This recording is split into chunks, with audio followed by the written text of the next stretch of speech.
আসসালামু আলাইকুম। আমার চ্যানেলে আপনাদের সকলকে স্বাগত।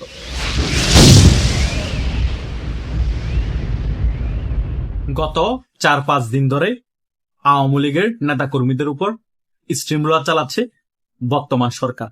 গণহারে সারা বাংলাদেশে গণগ্রেফতার চলছে এবং কিছু কিছু জেলায় আওয়ামী লীগের বিক্ষোভ মিছিল দেখে পুলিশ সাময়িক সময়ের জন্য পিছু হটলেও পরবর্তী সময়ে অভিযান করে হাজার হাজার নিরীহ আওয়ামী লীগের নেতাকর্মীদেরকে গ্রেপ্তার করে জেলে ভরে দিচ্ছে।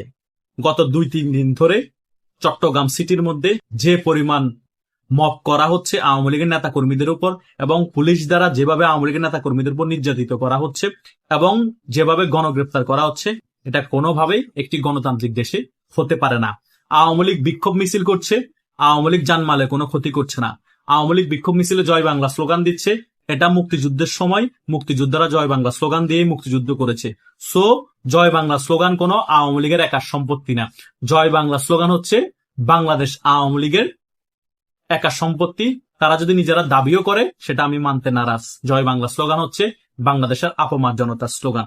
সো বিক্ষোভ মিছিলের জন্য, জয় বাংলা স্লোগানের জন্য একটা গণতান্ত্রিক দেশে নিরীহ কর্মীদেরকে গ্রেপ্তার করা কখনোই জনগণ মেনে নিবে না। আমি তীব্র প্রতিবাদ জানাচ্ছি এবং ঘরে ঘরে গিয়ে কর্মীকে না পেয়ে ফ্যামিলিকে হ্যারাসমেন্টও করা হচ্ছে। বিভিন্ন সূত্র মতে চট্টগ্রাম থেকে জানতে পারছি এবং নোয়াখালীর মধ্যেও কিন্তু এই ধরনের স্টিমুলার চলতেছে।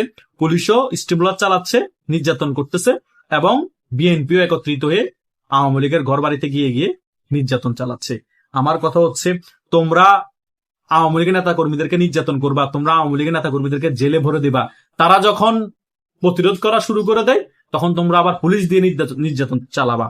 মাথায় রাখবা, নোয়াখালীতে যেভাবে দেওয়ালে পিঠ থেকে গিয়েছে আর বিএনপিকে খুব ভালোভাবে উত্তম মধ্যম গণদোলায় দিয়েছে, সেম সারা বাংলাদেশে যদি একই অবস্থা হয়, দেওয়ালে পিঠ থেকে যে একেবারে আওয়ামী লীগের নেতা কর্মীদেরকে, সারা বাংলাদেশে কি অবস্থা হবে?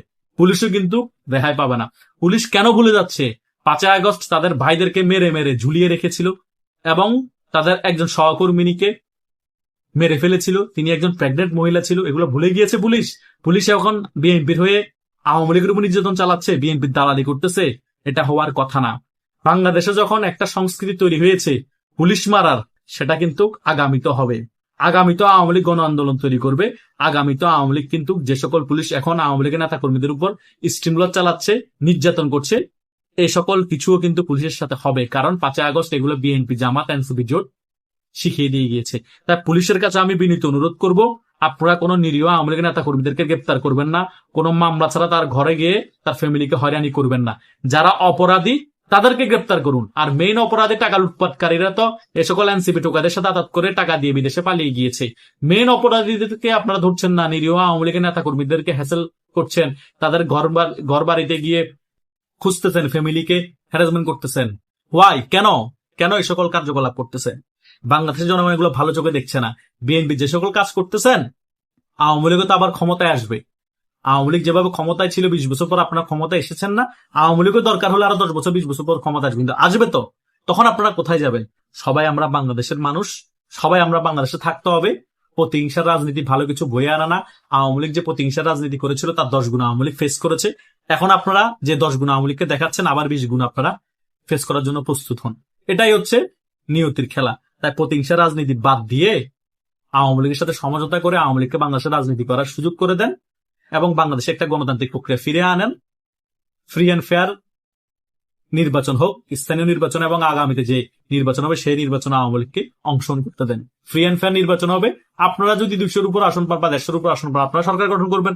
আওয়ামী লীগ পেলে আওয়ামী লীগ সরকার গঠন করবে। প্রতিহিংসার রাজনীতি একেবারে বাংলাদেশ থেকে বিতাড়িত করে দিতে হবে, কিন্তু 2টা দলের সমঝোতার মাধ্যমে করতে হবে। তা না হলে আগামীতে বাংলাদেশে খুব ভয়াবহ পরিস্থিতি অপেক্ষা করছে বাংলাদেশের জনগণের জন্য এবং বাংলাদেশের রাজনীতির জন্য। আশা করছি বিষয়গুলো আপনারা ক্লিয়ারলি বুঝতে পেরেছেন। ধন্যবাদ সকলকে।